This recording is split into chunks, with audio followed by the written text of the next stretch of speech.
Hello YouTubers, Alaska Prepper here.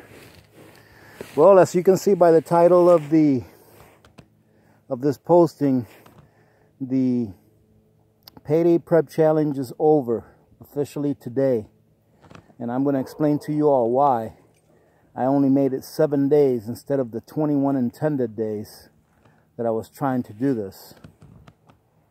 So basically, I'm not trying to make excuses, but I do feel that I've learned a lot this last 7 days. Maybe not a lot in form of numbers, like how many things I've learned, but things that I think are pretty important to keep in mind. So basically, of course, I got pretty sick of eating the same thing every day. Pretty sick of it. But for about 3 days straight, for about the last 3 days, number 2 was not cooperating. So there was nothing coming out. And that's not something that's sustainable unless you take medications like stool softeners, or unless you take other things, which I didn't have in that prep. And that's what that prep was for, to see if those items would sustain someone for 21 days. Now, I think they will if we made some changes, and even if I'd have made some changes in my behaviors while I was doing that. So, for example, one of the things that I learned is that even if you don't want to drink a lot of water, drink as much water as you can, as long as you are able to stay hydrated. And what I mean by that is that if you don't have availability of like salt and spices that will add salt and electrolytes to your body, obviously don't be, drenching down water like crazy, because that will actually hurt you.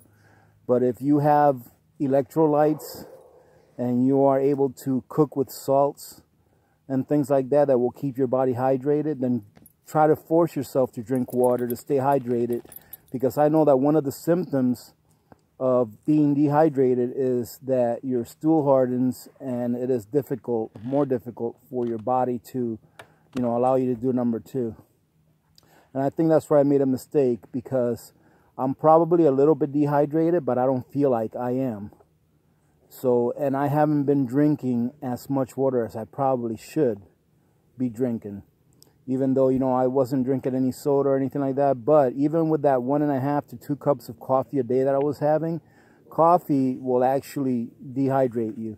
I've been told by Army medics that for every cup of coffee that you drink, you should drink 2 cups of water, just to replace the water that coffee is making your body get rid of. So I more than likely went wrong in not drinking enough water. Okay? Something that I learned that you should always have, and I do have this in my preps, but like I said, I didn't have it in that 21-day prep. So one thing that I haven't covered is in your preps, in your second B of the 5 B's of prepping, which is Band-Aids, i.e. medical and hygiene stuff. Have some stool softeners. Okay, that can really help out. If you get constipated, all right, get stool softeners. And if you don't have any stool softeners, I've been told in the past, and I've actually tried this, and for me at least it worked, corn syrup. And of course, we all know that corn syrup, or at least I don't think corn syrup is good for you. I think that if you're going to eat sweets, they should be sweets that came from nature. Like cane sugar, maple syrup, things like that. But corn syrup is supposed to help to get you regular again as well. Okay. Another thing that I would highly recommend is make sure you have a very, very big variety of seasonings and sauces. Okay. I prefer the sauces that are in liquid form for every day, and to maybe have a 1-year supply of. But for long-term storage, I prefer the sauces that come in the powder form, because I feel that those will last a little longer in storage than the liquid form sauces would. And that variety is going to make a big difference.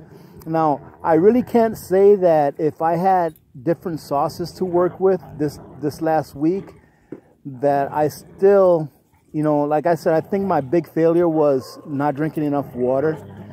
But to tell you the truth, I was really sick of eating rice and pasta. Just a second. Hey, stop it.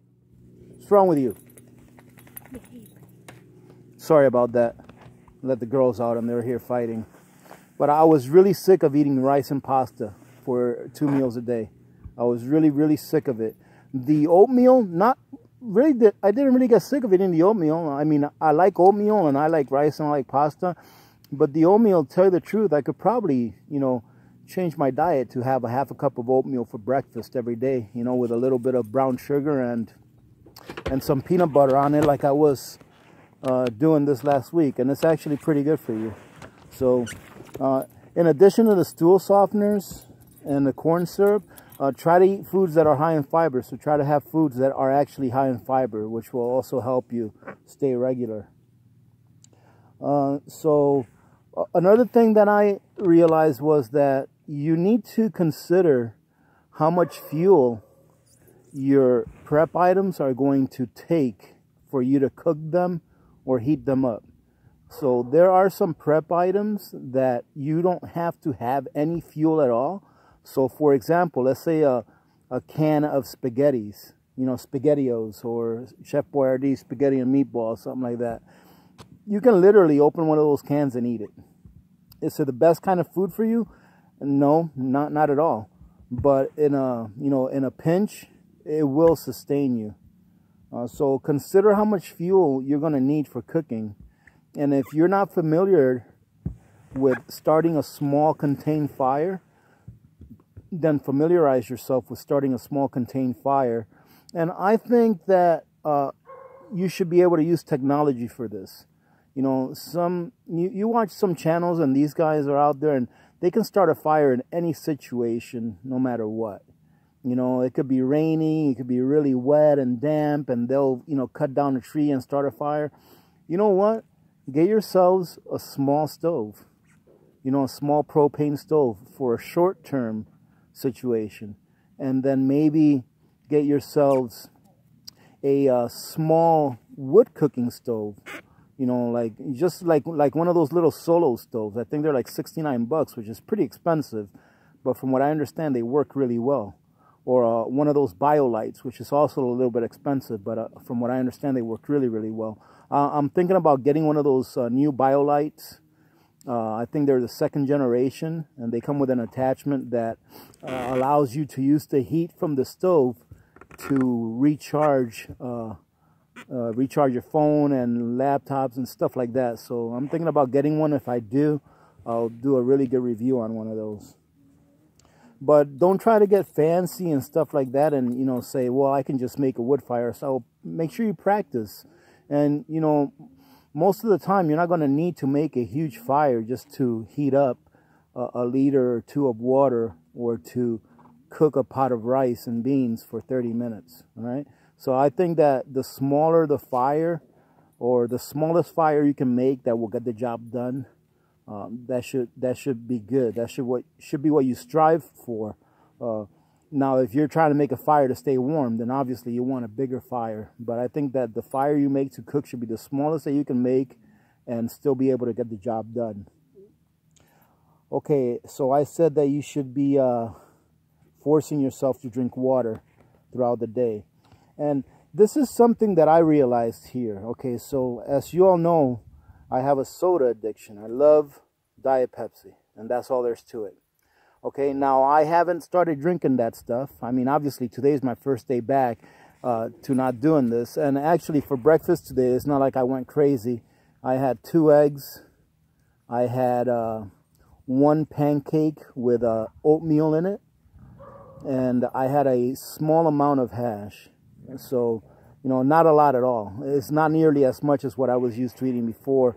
And I'm guessing, and that filled me up pretty good. So I'm guessing it's because my stomach's probably a little smaller because I wasn't eating as much as I was normally eating on a regular day, or drinking as much soda or anything like that.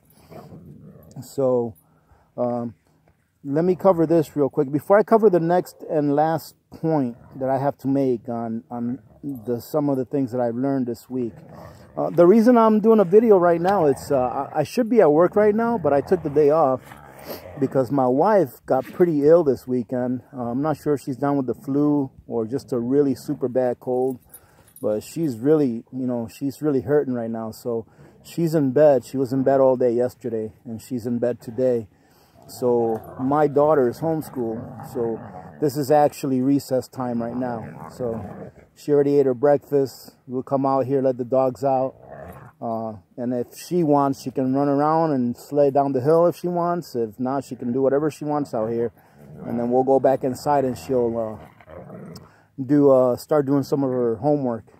But that's why I'm home right now. Just a second, all right? Hey, stop it. Stop it. You're making too much noise. Sorry about that, guys. Okay, so here's something that I came up with. I haven't heard this before in any channel that I've watched, but I think this is pretty important. So if you are addicted to something, let's say it be soda, or let's just say caffeine, okay, caffeine, or let's say you're addicted to nicotine via cigarettes, or let's say you're an alcoholic. Let's say you're a prepping alcoholic. Okay, I'm sure there's one out there somewhere. You can't say there's not. But if you are addicted to something, I think that it would be smart for you, if you're not actively trying to stop that addiction. Okay, so if let's say you're addicted to cigarettes, if you're not actively trying to stop smoking, okay, if you're like, okay, I smoke cigarettes, I like cigarettes, I'm never going to give up smoking cigarettes. I don't care if I die of cancer, I'm always going to smoke cigarettes. If you're addicted to something like that, then you should prep and have some of that. So let's say, for example, I was a cigarette smoker, which I'm not. But let's say I were. I would want to have at least a 1 or 2 month supply of cigarettes where I know that I can smoke as many cigarettes as I want for 1 or 2 months if they became available today. And why am I saying that? Because if that were the case, if I was an addict smoker, if today or right now I couldn't purchase any more cigarettes anywhere, what am I going to do? That is going to be a huge inconvenience on my part, and I'm going to suffer. And it's probably going to affect my judgment on what And that's going to affect my judgment on what I do and how I do things. All right, to try to survive whatever the situation may be, whether it be short-term or long-term. So I think that if you have a 2 month supply of whatever your vice is, of whatever it is that you're addicted to, okay, have that 2 month supply. Because as soon as you realize that it's over, you're never going to be able to get a cigarette again, you can actively start reducing your usage of those cigarettes little by little, to where you can wean yourself off using them without having to suffer so much. So that's one thing that I thought about. What if I didn't have this? I'm addicted to soda. Let's say I was addicted to soda so bad, or caffeine.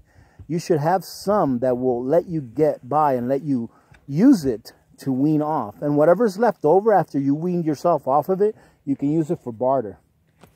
So that's pretty much it as far as the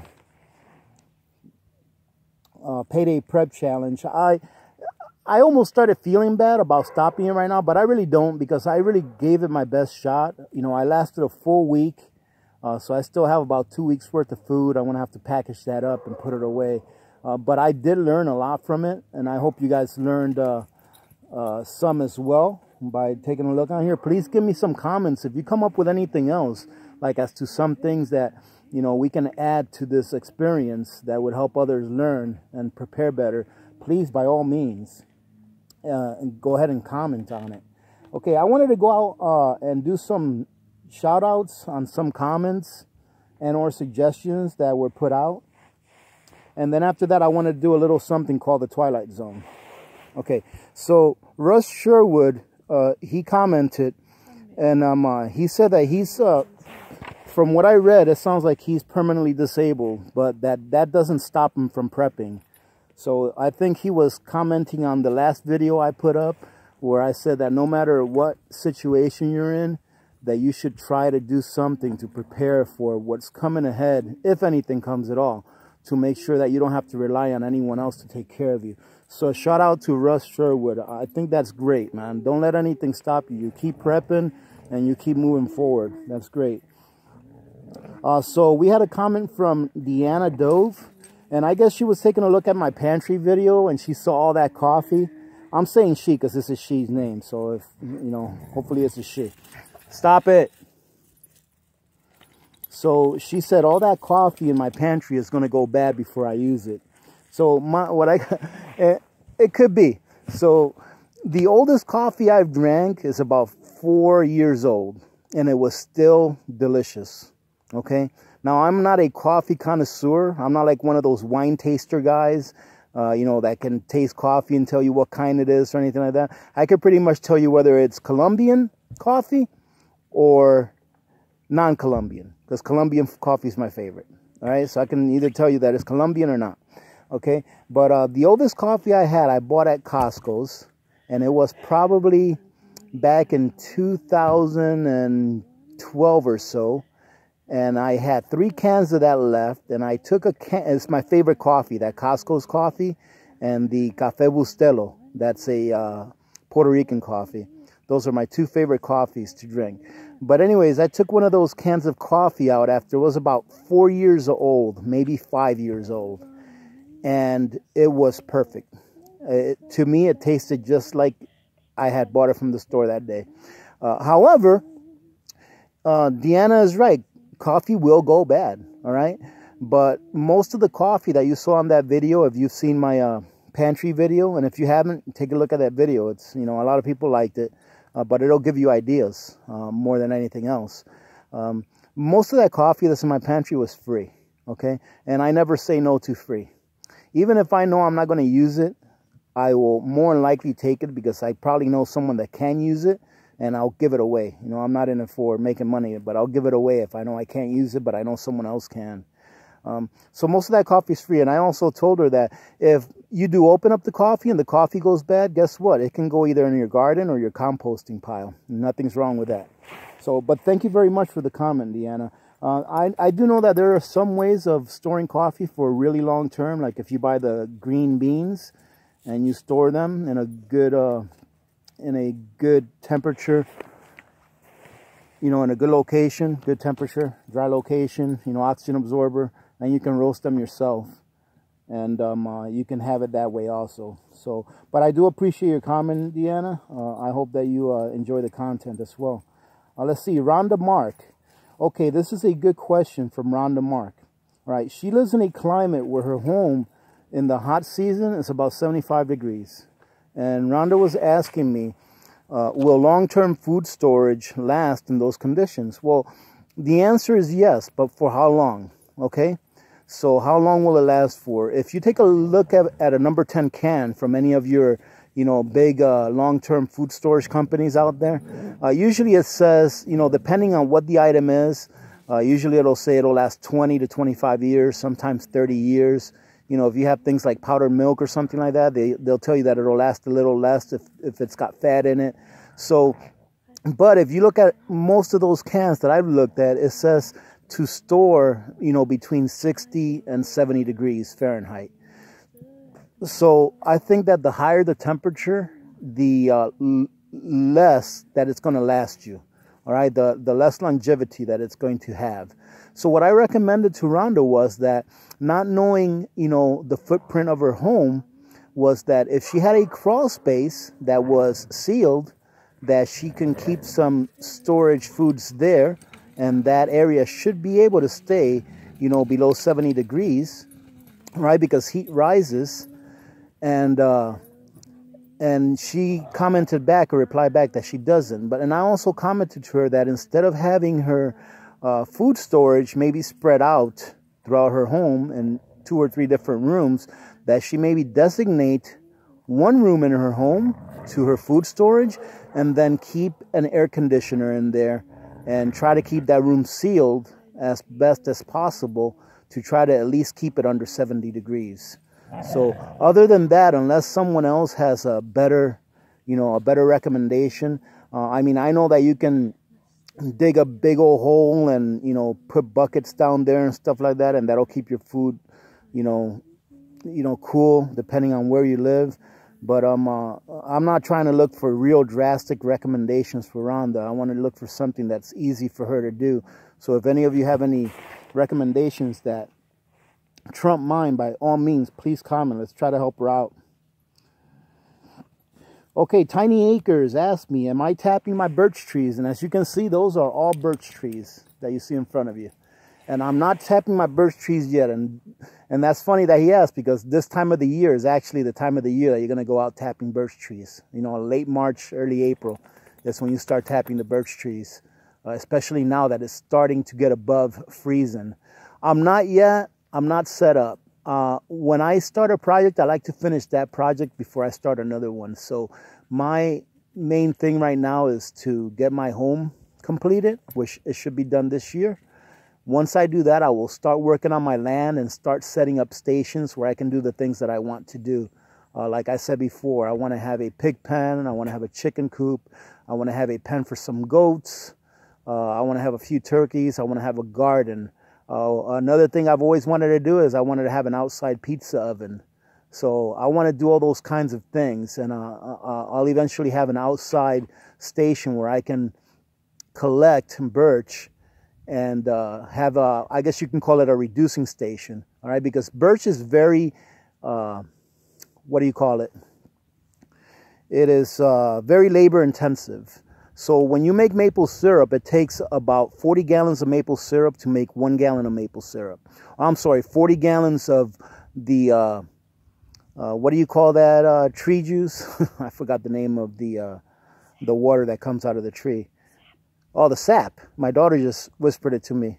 All right, so it takes about 40 gallons of maple sap to make 1 gallon of maple syrup. For birch, it takes about 100 gallons of birch sap to make 1 gallon of birch syrup. So I'm definitely not going to be using propane to do that. So thanks for the question, Tiny Acres. Okay, and this was something that concerned me. Buzz told me that he tried to buy some silver in Canada and some Canada coin stores, and that they were all out. And that's kind of concerning to me. I would like for Buzz to keep us informed on this. I don't know what the situation is over there with silver, but that is kind of concerning. Those are telltale situations that something's going on behind the scenes. Steve Watson commented that he has had pasta stored away for 10 plus years and that they are still eating that pasta and that is still good, which is a great thing to know because I've got pasta stored away for about 5 years now and we have been using it as well and it's still good. So I'm glad to know that I still have several years left on the ones that I've stored away. That's it for now for the comments and any answers that I provided.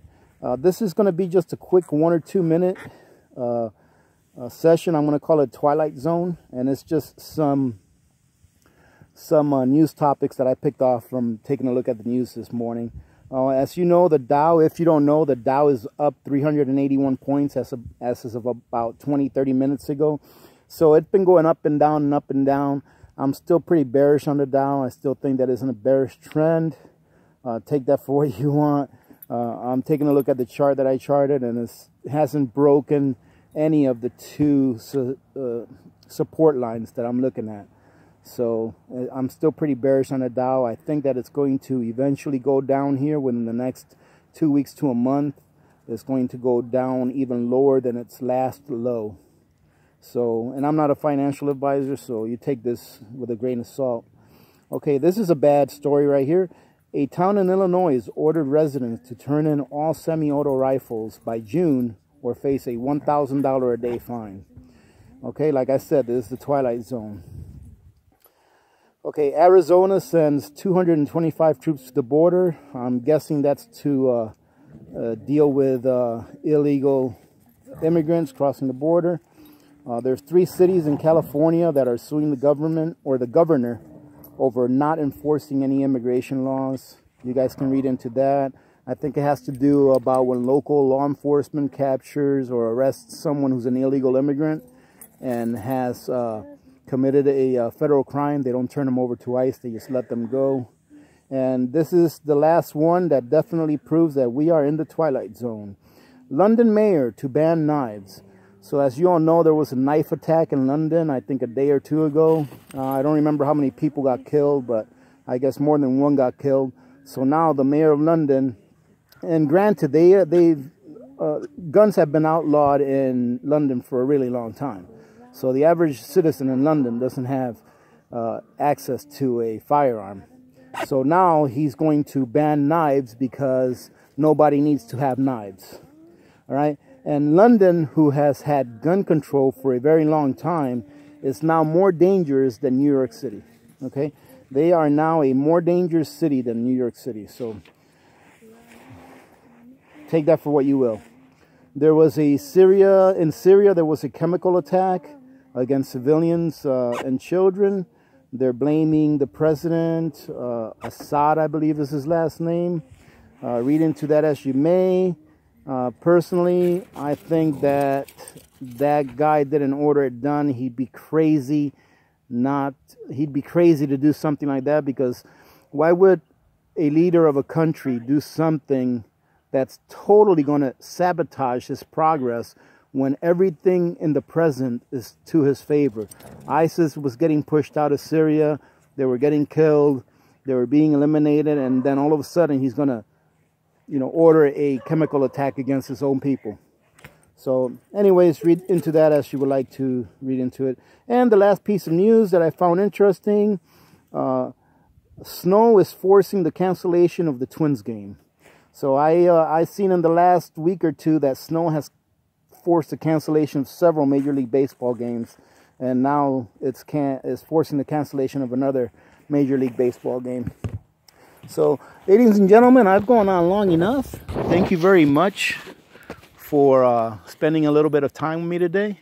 It's another beautiful day over here in Alaska. As you can see, there is not one cloud in the sky, and I'm going to let you all go now because I have to go inside and make my daughter do her homework, because you have to make her do her homework. She doesn't like being proactive in these matters. So she says, you're lying. Okay. All right, ladies and gentlemen, remember to be good to each other. When good people do good things happen. Reach one, teach one, repeat. When we do this, the world... If we all do this, if we all do this, the world would be a better place. And you know that it will be a better place. Many blessings to all of you and your families. I hope you all have a great day and a great week. This is Alaska Prepper, and I'm out.